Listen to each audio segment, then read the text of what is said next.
So when I was a young entrepreneur in college, I thought about getting into the fashion business. I was really fascinated with men's clothing, and I saw that there was a need out there for men's button-down shirts that were reasonably priced and great quality cotton. I said, maybe I'll contemplate getting into this business. So I did a lot of due diligence as a young entrepreneur, right? That's what you have to do. So I really loved this business because I saw that there was a need for it, and specifically because I wanted it, right? I wanted a shirt that was perfectly comfortable and that looked great on me. And I spoke to some friends about it, and they said, Rich, how about you try it, do a little bit of research, and maybe start your own line of shirts. I did a lot of research on the competition, and the competition was just unbelievable.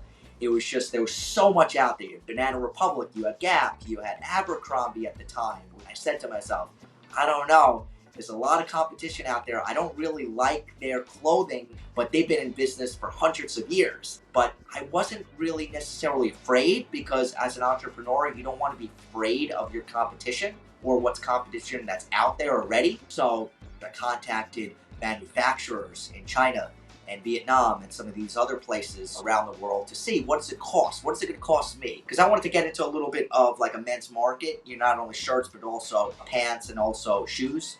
So I contacted a lot of these manufacturers, and they gave me some quotes, and they said, this is how the process works. And I didn't know anything about the business at all. I remember I called this manufacturer and said, yeah, usually we ship on a boat. I thought that they would ship me via FedEx or some other way. And they said, yeah, it's very expensive.